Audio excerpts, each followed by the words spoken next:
تروح حق واحد صهيوني وتطبعون معاه، تطبعون له كتاب صهيوني تطبعون معاه كتاب.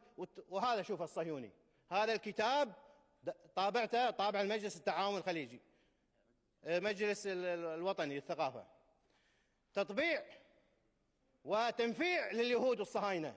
لو يهودي عادي برا مو مشكلة، بس صهيوني. هذا عميد في جامعة حيفا، عميد في جامعة حيفا، ولا مواقف سيئة في تأييد احتلال الجنوب اللبناني وضرب بيروت وعدوان على غزة وتدنيس المسجد الأقصى. هذا يوافق سياسة الأمير سمو الأمير ولا يعارضها؟ تقول أنا ما أخالف سياسة. هذا كل اللي قاعد تسويه هذا شيء لا يمكن السكوت عنه. الموضوع أنت تقول النواب، قلت بلسانك النواب هدموا القيم الأصيلة. يا سلام يا أبو القيم الأصيلة. أنا الحين بعلمك شنو القيم الأصيلة اللي أنت تدعو لها اللي إحنا نهدمها.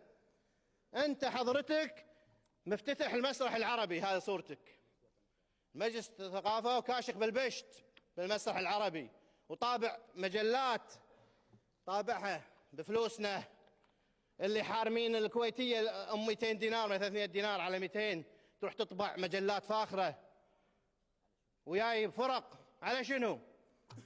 أنا بسألك أول شيء، أنت تعرف مغربي ولا لا؟ التلفة بالمغربي شنو؟ إيش معنى التلفة بالمغربي؟ التلفة يعني تالفة، يعني نقط نقط. هذا التجاوزات المالية والإدارية، مالية فلوس، إدارية لأنها لم تخضع للرقابة. أتحداك أن في إجازة لهذا النص. والمسرحيات الثالثة هي 3 مسرحيات اللي شفناها، ليس إلا ومسرحية برج الوصيف. هذا المسرحية انعرضت في الكويت. حطها. ها؟ استأذن الرئيس. هذا شو تحط فيها؟ الحكي اللي قلته؟ طيب لا فيها مع الأذان. لا إذا نفس الكلام هذا لا تحطه. لا هذا تدمير المجتمع. لازم هو يقول الحين تدمرون انتم القيم النبيلة ما شاء الله. اي بس في اذان يقول. لا فيها لا فيها كلام. ما عندي هذا. يلا. هذا برج الوصيف. برج الوصيف المسرحية الثانية. حط برج الوصيف. ها؟ ارجع له الفيديو بس خلص هذا. برج الوصيف مثل ما هو. لا شوف هذه المسرحية برج الوصيف، هذه بالكويت، هذه ترى انعرضت. هذه مسرحية انعرضت، عرضها المجلس الوطني بالكويت السنة هذه. أخ وليد بأي محور قاعد تتكلم؟ محور تجاوزات مالية وإدارية. هذا بدو تجاوز الرقابة. لا في هذا تجاوز إداري. خله العموم الحكم بعدين عندكم. هذه المسرحية برج الوصيف. انت حاسب الوزير مو تحاسبوني انا. انت بدل ما تقول حق الوزير شلون حطيت الغدارات حطها علي انا. وليد خليك وياي. برج المسرحية كلها تدور حول السرير وحوار حول السرير في المسرح. انا اتمنى بس الواحد يدخل اليوتيوب يشوف شنو هالمسرحيات.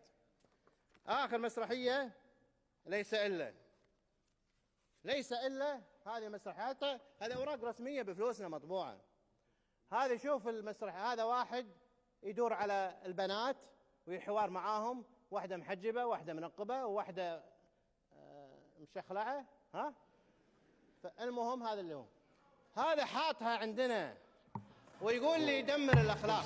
انا الاخ رئيس انت ما اخذ وقت زملائي اللي وراي. اذكر المحاور اخ وليد عشان اعرف. انا قاعد ارد عليه انا الاخ رئيس. ماشي. لم عفوا.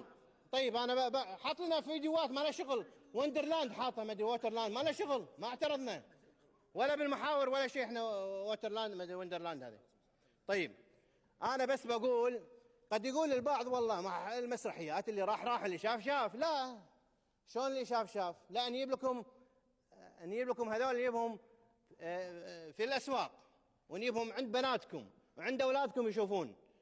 شوف المجلس الوطني والثقافه متعاقد مع فرقة من طاجكستان خليعة ترقص بشكل خليع في الأفنيوز بفلوس، بعقد بفلوس فلوسنا، فلوس المواطنين في الأفنيوز هذه، والعقد موجود معانا، وهذه صورة من العرض اللي بالأفنيوز مصورينه جايبين فرقة ترقص بشكل خليع بالأفنيوز. يعني الفساد مال الوزير ما اكتفى يصير فقط في المسرح اللي شهد فيه عروض رائعة مثل صقر رشود وغيرهم، خرب المسرح الكويتي بهالعروض اللي قاعد يجيبها من تونس ومن المغرب، جايب لنا فرق راقصة بالأفنيوز قدام عيالنا وبناتنا بشكل خليع وبفلوسنا.